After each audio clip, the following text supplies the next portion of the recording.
The story I'm going to share with you today is called Something Beautiful.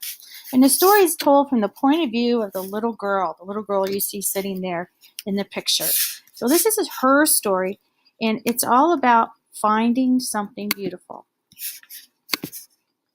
When I look through my window, I see a brick wall. There is trash in the courtyard and a broken bottle that looks like fallen stars. There's writing in the halls of my building, and on the front door, someone has put the word die. So what type of things is the little girl seeing? I mean, she must live in a place that's just not like really nice outside. Think about what you have around you where you live. When I walk past a lady whose home is a big cardboard carton, she sleeps on the sidewalk, wrapped up in plastic. I run past a dark alley where Mommy told me I must never stop. Behind a fence, there's a garden without any flowers. Mommy said that everyone should have something beautiful in their life. Where is my something beautiful?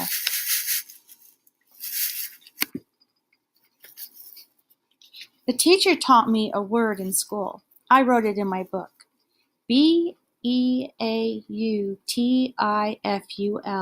Beautiful. I think it means something that when you have it, your heart is happy. I go to Miss Delphine's diner. Hi there, sugar pie, says Miss Delphine. What are you up to? I'm looking for something beautiful, I tell her. Sit down for a minute, she says as she goes to the grill. She puts on fish. The fish sizzles. Miss Delphine makes it into a sandwich. There's nothing more beautiful tasting than my fried fish sandwiches, she tells me. My teeth sink in. This is good. When I go back outside, I see some of my friends. Do you have something beautiful? I ask them. I have my jump rope, says Sybil. I have my beads, says Rebecca. Check out my new shoes, says Jamal. So all these people are telling the girl a lot of different things that are beautiful to them. So be thinking about that. My fruit store is one beautiful store, says Mr. Lee. You do have nice apples, I say. Thank you, Mr. Lee, says Mr. Lee. Take one. Watch my moves, says Mark, playing ball in the playground. Hear my sounds, says Georgina, dancing on the sidewalk. Touch this smooth stone, says old Mr. Sims, sitting on his front steps. All these years, I have carried it in my pocket. So what happens each time the girl asks someone what their something beautiful is? How do you think this is helping her to find beauty? Through the big window in the laundrette, I see Aunt Caroline holding baby Carl. And where are you off to, little miss? She asked me. I'm looking for something beautiful, I say. She hands me Carl and folds up the clothes. I tickle Carl and he giggles. He makes me giggle too. My baby's laugh is something beautiful, says Aunt Caroline. I go back home and sit down on my stoop. I want to stop and think about that word right there. What do you think a stoop is by looking at the picture? I think it's the steps in front of her house, leading up to her house. That's the stoop.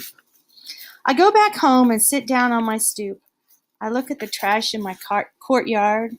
I see the word die on my door. What do you think the little girl's going to do? What do you think? How do you think she feels about the courtyard, the area around where she lives? What might she do? I go upstairs and get a broom and a sponge and some water. I pick up the trash. I sweep up the glass. I scrub the door very hard. When dye disappears, I feel powerful. Someday, I'll plant flowers in my courtyard. I'll invite all my friends to see. I will give a real home and a real bed to the lady who sleeps in a cardboard carton. She will sing and I will hear her song. Mommy comes home from work. She gives me a great big hug. Do you have something beautiful? I ask her. Of course, she says. I have you. This story, in the back of sometimes in books, you have something called author's note. So this is something that the author wrote in the back of this text. It tells a little bit how she came about with this story. When I was 8 years old, I asked my mother, whose name was Yvonne, for something beautiful. She gave me one of her wedding gifts, a small white china pitcher with a golden handle and a golden rose embossed on it. I put the pitcher on my windowsill so I wouldn't have to look at the alley outside. I called the pitcher my something beautiful. When Mommy gave me the gift, she cautioned me not to forget that I already had something even more beautiful. The something beautiful I had inside. I still have the little pitcher. I keep it next to my bed. It helps keep alive the memory of childhood and my mother's love. So I was thinking a lot of things as I was reading this story. One thing is I was making some connections between this story and some of the Patricia Polacco books that we read about how the author took things that happened in her life and people that she met and turned them into a story. It kind of helps give us a lesson too, doesn't it? What do you think the author's secret message might be for this story? I want you to think about that. And you're going to go on to a discussion next.